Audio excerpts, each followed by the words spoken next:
Hey there, deep divers, and welcome back. You ever just feel totally overwhelmed by, everything, and then you get near water, like the ocean, or even just a lake, and suddenly you can breathe again? Totally. Like it's like the water just washes away all the stress and chaos. Turns out there's actually science behind that feeling. It's called the blue mind. And we're going to dive deep into that today. We are, but with a twist. We're connecting this almost universal love for water to a deeply personal story Exactly. about adoption, addiction, and the power of finding your tribe. We'll be unpacking all of that through David's story on the Fame Your Twist podcast. Yes. And you know what I love about David's story? He's someone who truly embodies that blue mind concept. He talks about how being near water, whether it's surfing or just sitting by the shore, is like hitting the reset button on his mind. It's like meditation for him, And the coolest part is there's actual scientific evidence that backs this up. Oh, really? So it's not just like a feeling. No, not at all. Studies have shown that being in or even just looking at water can lower those stress hormones, the ones, and it can even improve focus and boost creativity. Wow. So you're telling me that my daily dose of scrolling through ocean views on Instagram might actually be doing some good? Maybe. I mean, there's something to be said for actually being there, experiencing the sights, the sounds, the smells. But even just looking at images of water can have a calming effect. So it's like a mini vacation for your mind. Exactly. Okay, so we've got David finding peace and clarity through water, which you're saying is like a form of meditation. And you said there's research on this, like it's legit science.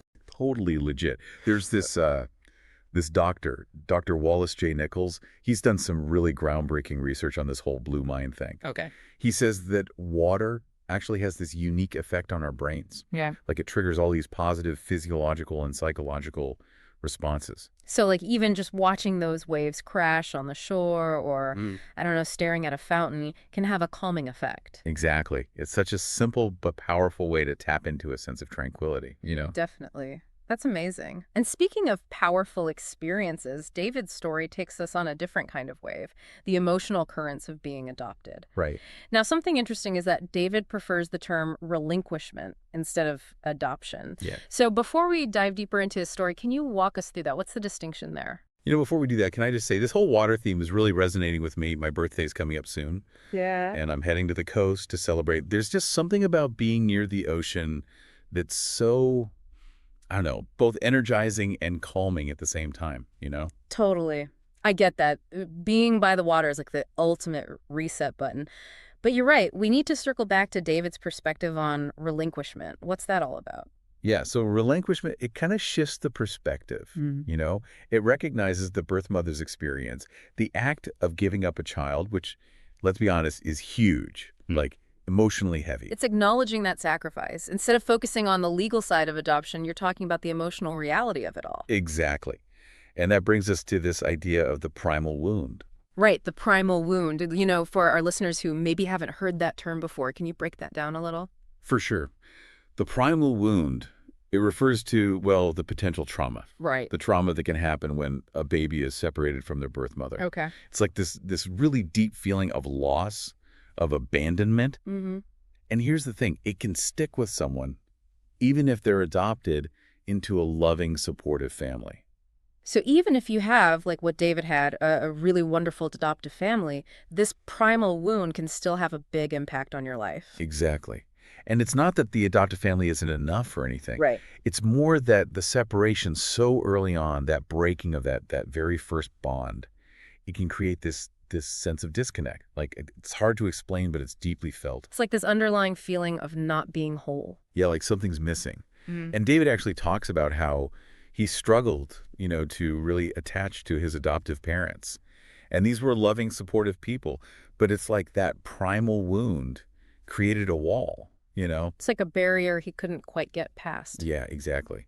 And it showed up in some unexpected ways, like with birthdays. Oh, that's right. He talked about birthday trauma. Yeah. Which is so interesting because birthdays, you think celebration, joy.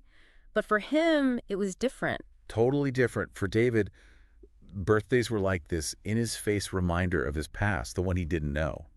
It was like he had no say in his own story. And that must have been so difficult for him. He talked about feeling resentment, almost like he was celebrating something he had no control over. And that's something a lot of adoptees feel. Birthdays are complicated, It's not just cake and presents. It brings up all these questions about identity, about their birth family. And that sense of disconnect is really strong. It's like this constant what if. Yeah, exactly. What if things were different? What if I knew my birth parents? And for David, that sense of disconnect, that feeling of not quite belonging, it got all tangled up with another challenge, addiction. And, you know, but we got to be sensitive here. Yeah. Addiction is complicated, right? There's never just one cause. Of course, of course. But for David, his adoption, all the feelings that came with it, Yeah. it played a big part. Yeah, he started drinking really young, 13 years old. 13, that's young. And for him, it wasn't about fitting in or rebelling like it is for some kids. It was about finding some relief. You know, a way to deal with those feelings of being different. Yeah, like imagine being 13. You're already trying to figure out who you are, where you belong, and then on top of that, you're carrying this weight, the weight of this unknown past. You know? Right. It's like alcohol offered him an escape from all of that. Exactly. At least for a little while. And, you know, when you're that young, your brain's still developing, so it's almost like it latched onto alcohol as the solution. Like, okay, this is how we deal with feeling insecure, with not knowing, with the pain of that primal wound. Exactly. And this went on for years, right? For a long time, 32 years, he struggled with alcohol. 32 years. It became his way of coping, you know, how he dealt with the world, how he dealt with that feeling of not having those roots. But here's the thing about coping mechanisms. They tend to hide the real issues. It's like you said, those coping mechanisms, they only do so much, right? They don't really fix anything. Right. So getting sober for David, that was just the first step. Yeah, like it allowed him to finally see those deeper issues he'd been pushing down for so long. And one of those was this need to find his biological family, right? Exactly. He wanted answers. He needed to know where he came from. So how did he even start that search? Well, he actually hired a private investigator. Really? I always think of those DNA test kits, you know, like you just spit in a tube and boom, you get all these long-lost relatives popping up. Right. It seems like everyone's finding their family that way these days. But for a lot of people, it's not that simple, especially back then. That makes sense. And for David, well, things took an unexpected turn. He started having these seizures, like grand mal seizures. Wow. That's scary. It's like his body was trying to tell him something, you know? It's kind of wild, right? And those seizures, they led him to a neurologist. And this doctor was different. Different how? He actually acknowledged David's adoption. Like he asked him about it. He said, "How do you feel about that?" That's amazing. Just that simple question, that acknowledgement, it can make a huge difference. Huge. And this doctor, he even offered to help David get his adoption records. Wow. So this neurologist really went above and beyond. Yeah, he did. And you know what? Through that, David was able to get some information. Not everything at first, but he was able to get the ball rolling. Okay, so he's finally getting some answers. What was that like for him? It was a lot to process, that's for sure. Yeah. You see, David had this image in his mind of his birth parents, right? He always pictured them as these, like, irresponsible college kids who just didn't want him. Which honestly is a story we hear a lot, especially when there's not a lot of information out there. Right, it's like the default narrative. But as David started digging deeper, talking to family, putting the pieces together, a different story emerged. Okay, so what was the real story? His birth parents were young, that much was true. But there was a lot of pressure from both their families to give him up. Oh, wow. So it wasn't as simple as they just didn't want a baby. No, not at all. His mom actually wanted to keep him, but his dad was about to be shipped off to Vietnam. It was a mess, honestly. A really difficult situation all around. And those are the kinds of stories that don't always get told. The ones with no easy answers. Exactly. And, you know, it just goes to show you there's always more to the story than meets the eye. And these secrets, these complex truths, they have a way of echoing through generations.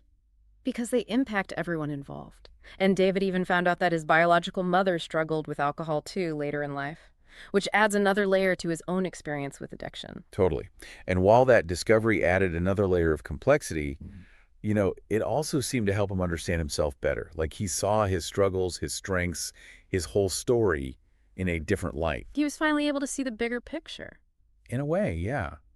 But even with those answers, you know, even with a clearer picture of his past, he still felt kind of lost. Like something was still missing. Yeah, like he needed to connect with people who understood. Yeah. You know, people who knew what it was like to grow up with this adoption experience. To feel that shared understanding. Yes. And so he goes to this adoption conference. It was his first one. And he said it was like a wave of relief washing over him. Like he finally found his people. That's so powerful. It's like he finally found his tribe, that place where he belonged, no questions asked. Exactly. And it really challenges that whole idea of loving yourself first. You Yeah. know, How so? David talks about how this community, these other adoptees, they showed him love and acceptance first. That's what allowed him to start loving himself. So it wasn't about having it all figured out before letting himself be loved. It was about receiving that love and then realizing, hey, I'm worthy of this. Yes. And that's such an important message. You don't have to be perfect to be loved and accepted. Absolutely. And having that kind of support system, especially when you're unpacking so much from the past, can make all the difference. It's everything. It gives you a safe space to feel all those complicated emotions without judgment. In David's story, it doesn't end there, right? He ends up making another discovery through DNA testing. He finds out he's an NPE, a non-paternal event. For those who are unfamiliar with the term, can you explain what that means? Sure, sure. So NTE, it basically means that the person you think is your father biologically isn't. It's often a result of like finding out about a family secret, sometimes through DNA testing. It really throws a wrench in everything you thought you knew about your family. It really does. And in David's case, he discovered that the man he thought was his grandfather, well, wasn't actually related to him. Turns out his grandmother was pregnant when she got married. Wow, you can't make this stuff up. Right. Life is full of surprises. Yeah. And it just goes to show you, everyone has a story. And often those stories are messy and complicated and full of unexpected twists. Absolutely. And as David's story highlights, those discoveries, those unearthed truths, they don't erase the past and they don't magically fix everything. Right. It's not like a magic wand. It's a process, right? Like you're integrating all of this new information into your sense of self. It's a journey. And just like that blue mind idea, sometimes you have to dive into those deeper, maybe even a little bit scary emotional depths to really find clarity and healing. It's about embracing those waves of emotion and learning to navigate them with grace. And resilience. Absolutely. So as we wrap up here, I want to thank you all for diving deep with us today. David's story is a powerful reminder that even when life gets messy, even when we're faced with challenges, there's always hope for healing and connection. And maybe, just maybe, embracing that blue mind, that sense of openness and acceptance, is a step towards navigating our own journeys of self-discovery.